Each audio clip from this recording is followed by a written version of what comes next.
So, boys and girls, welcome to this wonderful Hanukkah party event.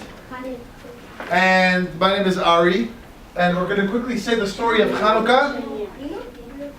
And then we're going to do a really exciting activity.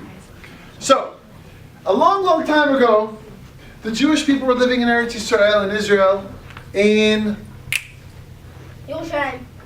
Yerushalayim. There was a big Bet HaMikdash, a big temple. And inside the big temple there was a big menorah. And the Jewish people lit the menorah every single day.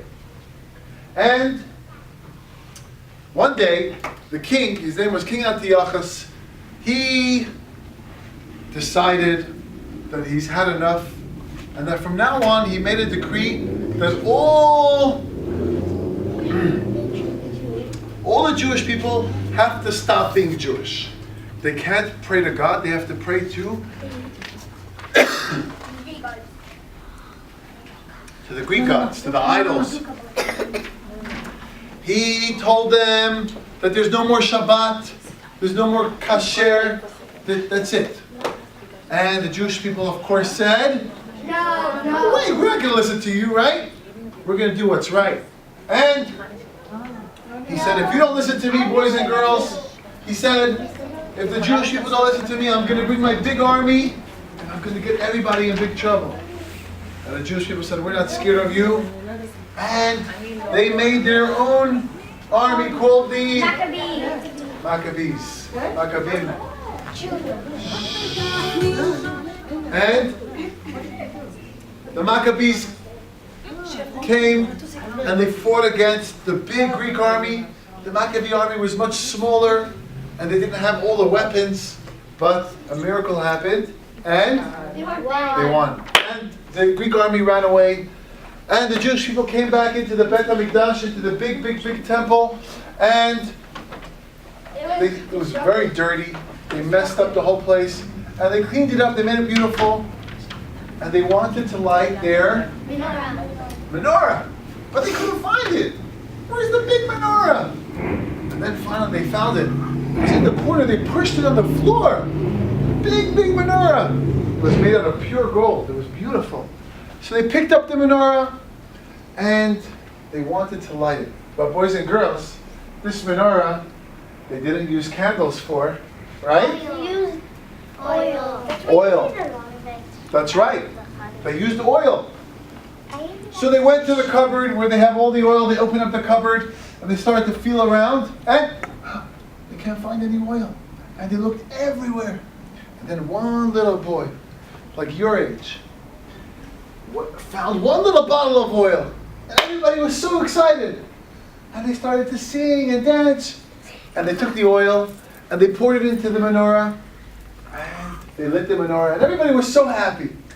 But then, boys and girls, everybody was sad because they said, wait a second. We have oil to light the menorah today.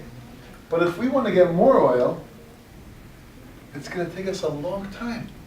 Because we have to get on to the back of donkeys. And we have to travel all the way to the city where all the olives are. And then we have to make new olive oil. It takes a few days. And then it takes time to travel back. It's going to be 8 days before we get more oil. And we want to light the menorah every day, right, boys and girls? Yeah. And everybody went to sleep, and they wake up in the morning, and they thought, for sure the candles are all out, and the oil's all finished, right? And they came back to the Bet HaMikdash. And they looked inside, and all the candles were still lit. They said, this is amazing. This is a miracle. And then they went about their day, and they came home and went to sleep. And they woke up in the morning and they said, for sure the candles are out, right? Yeah. And they came to the Bet HaMikdash. Why didn't they just make olive oil? Like, they had time. Yeah, but it took a long time because how do you make olive oil? Out of what? Olives, right? Yeah. But they didn't have olives because the olives are very far away. They didn't have planes, they didn't have cars, they didn't have trains. It took them 3 days just to get to the olives. But they didn't they have horses? horses, but it takes a long time on a horse. Horses move very You fast. can't put a horse into fifth gear and drive at 60 miles an hour. You know? It doesn't work like that. Right? So, anyways, this miracle lasted for 8 days until more oil came. And when more oil came, then the candles went out. And everybody was so happy because, you know why? Because it was so special. God was showing the Jewish people that all you have to do is try a little bit. Try to find one bottle. And I'm going to take care of the rest. The same thing with all of us. We just have to try a little bit. Say, no, you know what? I'm going to make extra effort to make sure that my Shabbat is special. Or that my Hanukkah is special. And then God takes care of us and makes sure that everything is good. Right, boys and girls? Yes. Okay, now, I want to tell you a story, and I'm looking for a volunteer. How about you? What's your name? Emma. Emma, come here. Emma. Okay. So here's how this is going to work, okay? You're standing right here, Emma, and I'm going to tell everybody a story about you, okay? And you are going to act it out, okay? You like to act? Good. So, boys and girls, it was right before Hanukkah, and Emma was super duper excited. And Emma goes into the kitchen, and she finds the Hanukkah, the menorah, and she takes the menorah and she puts it right here on the table so everybody could see. And she runs back into the kitchen and she says, I'm going to try to light my menorah with shemen zayit, just like they did in the times of the Beit HaMikdash. And she goes and she finds a small bottle of olive oil, and she picks up the olive oil bottle and she starts to walk towards the menorah. Watch your step. And the slippery bottle of oil fell out of her hands onto the floor, and all the oil spilled all over the floor. And she tried to pick it up with her fingers, but the oil was too slippery, and she had no oil. And she looks at her watch, and she says,